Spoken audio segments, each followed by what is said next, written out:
Scotty. 3-0 was a tough fought win last week, but it's probably a win that kind of cements to yourself where this team's at this season, and that they've got a bit of grit and fight about them.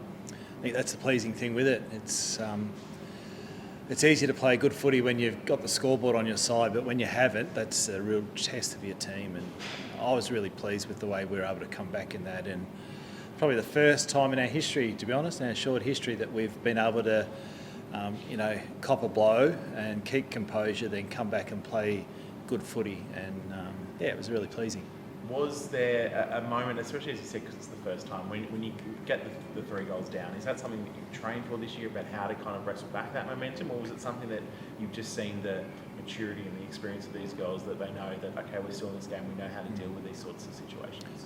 Combination of both. We do have some set mechanisms we do, and so we made those moves with positional changes, and then we have a couple of things that we do from a set play point of view, but the bulk of it comes from just the maturity of the group, and you can't beat time, and the essence of time, it just that fourth season, it just makes you more connected, and when you're leaders that are going to drive that high footy intelligence and be able to make decisions themselves on the field, and as I say, it's probably the first time we've had that, and really pleasing. Obviously, there's lots of thoughts and headlines on Chloe and her 7 goals against the Gold Coast, but when she has a 27 disposal game, 1 goal, and it was towards the end, a really crucial one, are you almost looking at that and going, that's what, I prefer that just as much, if not more, than the 7 goal games, because that shows that she's influencing the games in other ways? Yeah, and the trick with Chloe is if she's not kicking goals, she's giving score involvements, and the combination of both this year. So we want to run 9 or 10 players through our midfield group. We want to have versatility across the field, so that we can have set plays and scenarios based on different game state and conditions and all those things. And I think the days of just having your 4 mids go through are so predictable that you're able to shut them down, and we just don't want that. We want to be hard to play against, and we want to have the versatility. If it's not going our way and we're having a bad day, we've got mechanisms to throw around that can get us going. Sophia Hurley obviously had a fantastic day against the Cats, but unfortunately will miss this week. What's the kind of current thought about the extent of that injury? Yeah, so it's a bad one from a loss point of view, but it's not a bad one from an injury point of view. Yeah, she'll just be managed for a week or maybe 2, and it's just her foot, and we're hoping to have her back sooner rather than later. It's by no means a season-ending thing. It's just a couple of weeks, and she's an important player for us. She's can play midfield, forward, and she structurally is very important. So it's a big loss, but we've had a couple of. The good thing about winning is that we've had a couple of players that have been knocking on the door, and we just can't fit them in, and it's a good problem to have.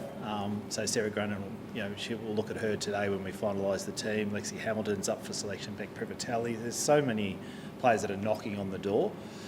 So we're about to go out to train now, and then we'll make that final decision for Sunday.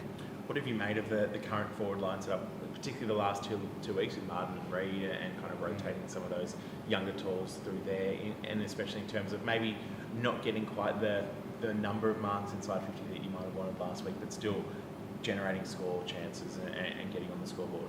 Yeah, that's the other part of our structure, is that we want to be able to play a game where we have to go tall and then get marks in the forward 50, follow the ball representation as well. Then there's other games like last week where we deliberately wanted a ground ball forward 50 game. So the philosophy is based around that. It's, I suppose most football teams, you pick your 21 and then you go with that, and then if a form drops, you'll make a change. We don't want to be like that. We want to make changes based on the way we want to play week to week. And Beck Privatelli was part of that last week, and as I say, we'll look at her today, and we'll decide what we do with that this afternoon. But it's a great position to be in, and if you've got that flexibility within the squad and the squad buy into that, then that's a really big part of the way we want to play later in the season. Is there much that Priv needs to do to kind of prove herself to get back in the team, or as you said, is it more just about those matchups, looking at what the opposition's going to prefer or not prefer in that farm? Yeah, no, it's more that. It's more just the right matchup, the right game, the right ground. Beck is an amazing footballer.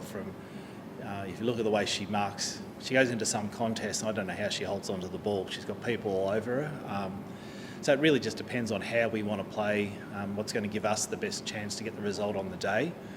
And and that's a bit of a change for our squad, but it's an important philosophy, I think, because it, as I said, if you sit there and you're doing the opposition on us, I want that to be hard, and I want us to have enough up our sleeve that we're just not rolling out the same thing week to week. It's got to be a squad mentality, and that's really important. You must have been really pleased with the forward 50 pressure though, and the tackles you're able to generate in there, and just some turnovers a bit higher up the ground, which is, I guess, a real ethos of the way you guys want to play. It is, yeah. We base our game off turnover, and it's important, especially if you go down in clearance. It's really important to win the ball back and then be able to go forward with the footy. And at the speed we go at, sometimes it's really hard for marking forwards, which is hence the reason we went in last week with a little bit more of a ground ball mentality on Geelong's ground. And you've just got to be able to win your fall of the ball, but then it's the spillage. So you've got to be able to win the spillage. With the new rules as well, there's a lot more spillage in the game now. So the ball's going to be in that sort of outer layer a fair bit. So you've got to pick a side that's able to scoop those up. And if the opposition win it, you've got to have the side that's able to, at speed, shut them down. And so it's really just finding the balance. And it's a matter of looking at the weather, looking at the ground, looking at the opposition, what they do, and try and take that away from them, and then coming up with the 21 to best do that. Obviously, Fremantle, while you look at Henson Park, for instance, round this week, they haven't had the best couple of weeks. Obviously, some big losses there. What's the key to making sure there isn't, I guess, a sense of complacency with the girls, and knowing that, okay, we just like to bring our best, even if against a team that maybe hasn't had the best 2 weeks over the last fortnight? Yeah, well, we haven't put 4 quarters together, so that is a focus this week, and I'm very, very well versed on Fremantle. You poke the bear a little bit there, and they generally come out firing. They've lost to Brisbane and North in the last 2 weeks. They won't be the first team to do that. They won't be the last. They've just had a really tough fortnight, and Brisbane and North, when they get hold of you, they can really get hold of you, and we've seen that many times. So round one, they were good against Port, and they've got a few players back that I think give them a nice balance in their squad this week. So it'll be interesting to see when they finalise their team, but we're expecting them to come out hard, and players like Bowers are just wrecking balls. So it's going to be a game where you've got to win it on the inside and then get the ball to the outside, and the team that does the most damage on the outside will win. Morph had another complete game against the Cats, but Mimstrom's, I guess, known as one of the best rucks in the competition. What's the key to that matchup, and I guess challenging Ali to take her game up another level against one of the best in the comp? Yeah, it is. It's been the focus this week, so it's a matchup to watch. And Ali, she struck some really good form, and not so much in the ruck craft, but more around the ground, which she did in 2023 in a few games. So she's got back to that, and I'm not sure if they'll shake hands and see each other at the end, or whether they'll actually stick on each other. But it'll be one to watch, and it's critical, at least from a team defence point of view, that we're able to turn that ball over, those high balls over. So Ellie's going to have to adjust a little bit when they've got control of the ball. Vice versa, though, we want to make them defend us. So I said to Ellie yesterday, I'm happy for her to get forward and be really dangerous this week as well. So it'll be a high running game for those two, and we'll see how it pans out. First game at Henson for the year. It's taken 4 weeks. It feels like a while to get there, but the extra length, I guess, that sometimes Henson can bring into play. I mean, is that really, do you think, suitable to the way the team wants to play? Create that running, create a bit of run off halfback, and kind of use that extra space? Yeah, it's actually the same width as GMHBA, but it's the length's a bit shorter.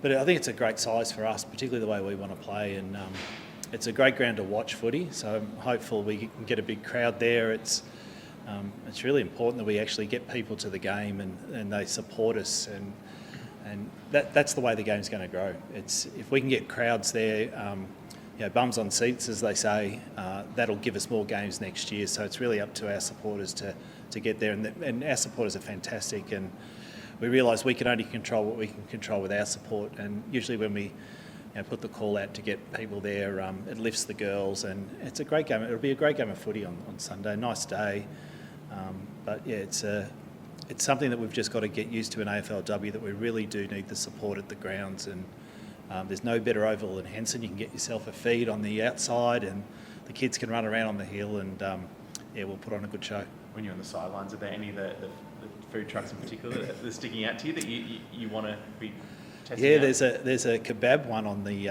left side that I don't know what it's called, but geez, the garlic sauce is really good. And I guess just on a serious note around the crowd and the fact that the target's been set to help grow the competition, is there a little bit of frustration that it's almost something that's out of the coaches and players' control, that as much as you want to be playing more games that this target's been set, or is that in a way a challenge that you embrace? I know you've spoken about wanting to play an attractive, exciting, attacking brand of footy to attract crowds. Does that weigh on your mind at all, knowing that, okay, we've almost got a bit of responsibility to do that as well? It weighs on my mind. I'm not sure if all coaches think that way, but I definitely think that way. It's just where we're at. I think I remember the first season when we were losing games of footy and we were just trying to build something sustainable. We did a little exercise in the office, and it was what in 25 years looking back, if none of us are actually part of it, what would you be most proud of? And taking the premiership out of it, of course the premiership would be number one, but outside of that it's building something that's sustainable and it's growing. And I think if you're going to play contested footy, cause stoppages and just to keep scores close, I'm not saying teams do, but in my case I would rather lose by a 20-30 point margin than keep a game close and lose by 5 or 6 points. And that's what's attracted and to people to come to the ground and enjoy footy. But it's also a piece of me says that the type of squad that we've got suits the way we play. My coaching's always been like that, to take the game on. And I hope in 25 years I can look back and say that I just played my small part in not clogging up and throwing numbers behind the ball and doing all that and keeping the game exciting and high scoring. And eventually what will happen is it'll start manifesting itself, and crowds will be able to come to the game, and there'll be traditional fixtures, and it might be against the Giants, and on a particular time on the school holidays we every year we play the Giants, say for instance at Henson, and that tradition, and the people know that they'll do their school holidays around that, and they'll know that they'll come there and get a kebab at the same van and be able to watch a good game of footy. So we're just at the very start of that. So I think it's critical that we don't take that for granted, and I'm very much aware of it. Maybe the 25 years the kebab will be named after you as well. That might be maybe. goal. Well, Goodsy's got one over at the road, so maybe I can.